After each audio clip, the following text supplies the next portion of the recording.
Selamat pagi anak-anak. Kita melanjutkan pelajaran kita hari ini, pembelajaran online. Nah, kita sudah masuk pada pembelajaran yang terakhir, yaitu pembelajaran 6 dari subtema 1 tema 3. Nah, nanti selanjutnya kita sudah masuk pada tema 2. Mohon maaf, subtema 2, tetap tema 3, subtema 2 dan pembelajaran yang pertama. Tetapi kita harus menghabiskan pembelajaran ini dulu, yaitu tema 3, subtema 1, pembelajaran yang ke-6. Nah, Nana sudah siapkan buku pelajarannya. Kita harus awali dengan berdoa terlebih dahulu ya. Kita akan berdoa Bapa kami bersama-sama. Marilah kita berdoa. Dalam nama Bapa dan Putra dan Roh Kudus. Amin. Bapa kami yang ada di surga, dimuliakanlah namamu, datanglah kerajaanmu, jadilah kehendakmu di atas bumi seperti di dalam surga. Berilah kami rezeki pada hari ini dan ampunilah kesalahan kami seperti kami pun mengampuni yang bersalah kepada kami. Dan janganlah masukkan kami ke dalam pencobaan, tetapi bebaskanlah kami dari yang jahat. Amin. Dalam nama Bapa dan Putra dan Roh Kudus. Amin. Anak-anak sudah siapkan bukunya. Coba buka bukunya itu di halaman 37. Sudah?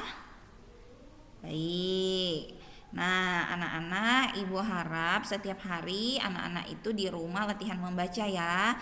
Jadi ketika kita belajar persiapan malam hari, buku yang akan dipelajari besok itu anak-anak sudah boleh membacanya di malam hari agar apa yang dipelajari besoknya itu anak-anak setidaknya sudah membacanya dan sudah memahami sedikit. Baik. Sudah dibuka bukunya anak-anak di halaman 37 ya. Nah, coba lihat di sini ada keluarga Udin yang sedang makan bersama. Nah, dari gambar tersebut ada beberapa percakapan yang akan kita baca bersama-sama. Bu, tolong ambilkan piringnya ya Bu. Baik Pak, Benny mau makan apa? Hore, sarapan sudah siap Bu, tolong ambilkan aku nasi dan telurnya ya. Nah, lihat di sini anak-anak bahwa ada kata tolong. Nah, kata tolong itu merupakan kata yang digunakan ketika kita akan minta tolong ke orang lain, ya kan anak-anak? Nah, ternyata pagi ini ibu menyiapkan sarapan, ya kan? Ayah dan Benny menunggu ibu menyiapkan sarapan. Nah, dalam isi percakapan mereka itu ada ungkapan permintaan tolong. Nah, ungkapan permintaan tolong itu disampaikan dengan sopan dan santun dan tentunya pasti menggunakan kata tolong ya anak-anak ya. Nah, begitu juga dengan kita dalam kehidupan sehari-hari. Bila kita mau meminta tolong kepada saudara, orang tua, maka gunakanlah kata-kata yang sopan dan santun dan pastinya menggunakan kata tolong dalam kalimat permintaan tolong tersebut ya. Nah, coba anak-anak lihat di sini, sikap tolong menolong itu adalah contoh perbuatan yang sesuai dengan Pancasila. Jadi, sikap tolong menolong itu adalah contoh perbuatan yang terpuji ya anak-anak ya. Kalau ada orang yang sedang mengalami kesusahan, maka kita harus menolong mereka agar mereka pun tertolong dan merasa tidak berat sendirian ya kan. Meminta tolong juga hendaknya disampaikan dengan bahasa yang santun. Sikap santun juga adalah contoh sikap yang sesuai dengan sila Pancasila. Nah, anak-anak kemarin beberapa waktu yang lalu kita sudah belajar tentang bunyi sila-sila dan simbol-simbolnya. Nah, coba anak-anak pikirkan, coba ya, sikap tolong menolong itu termasuk dalam Pancasila sila yang keberapa? Ayo. Nah, ternyata sikap tolong menolong itu masuk pada Pancasila sila ketiga, tolong menolong ya. Nah, kalau menolong itu masuk dalam sila kedua. Bunyi sila kedua adalah kemanusiaan yang adil dan beradab. Nah, jadi kita bisa menolong siapa saja tanpa pandang pilih ketika kita melihat orang yang sedang mengalami kesusahan. Nah, kalau misalnya sila ketiga itu kan yang berhubungan dengan tolong menolong, yaitu Persatuan Indonesia. Jadi kita wajib saling tolong menolong ketika kita melihat teman atau kerabat kita yang sedang mengalami kesusahan. Jadi sila kedua dan ketiga itu menolong dan tolong menolong ya anak-anak ya. Kemudian kita juga harus membantu ibu ketika ibu melakukan pekerjaan di rumah seperti membuat sarapan atau menyiapkan sarapan pagi. Nah, dengan kita membantu ibu kita, itu kita sudah melakukan sikap yang terpuji atau perbuatan yang terpuji. Nah, ternyata sambil membantu ibu, kita juga bisa belajar berhitung, ya kan? Kita bisa menghitung jumlah sendok, gelas, piring dan sebagainya. Contohnya ini. Lihat, di sini ada gambar sendok. Kita hitung ya, sendoknya bersama-sama ada berapa?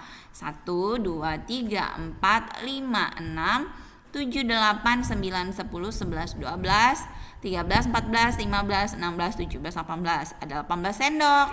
Nah, sekarang kita hitung. Ada garpu di sini. Garpu ada berapa ya? Kita hitung bersama-sama. 1, 2, 3, 4, 5, 6, 7, 8, 9, 10.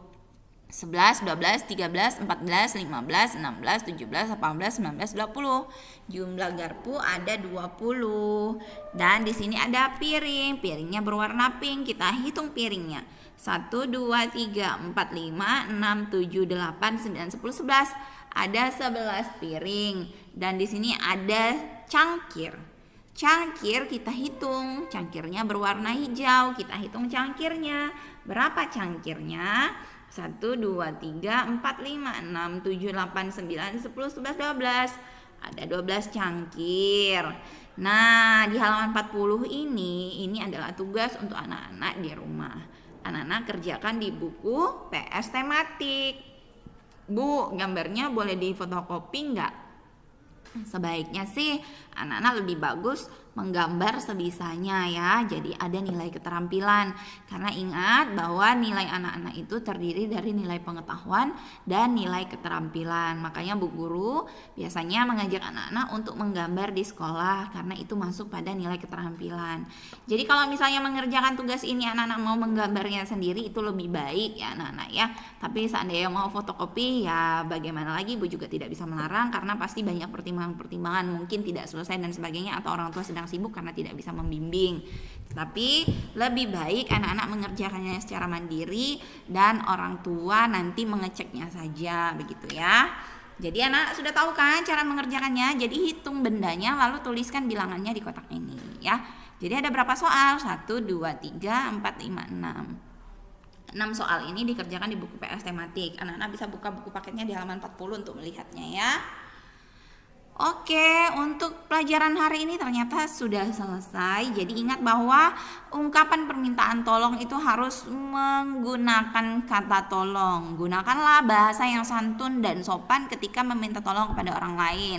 Dan ingat bahwa tolong menolong itu adalah perilaku yang mengamalkan Pancasila sila ketiga. Kalau menolong adalah perilaku yang mengamalkan Pancasila sila kedua ya anak-anak ya. Jadi untuk pelajaran hari ini sudah selesai. Kita akan tutup dengan doa Salam Maria bersama-sama.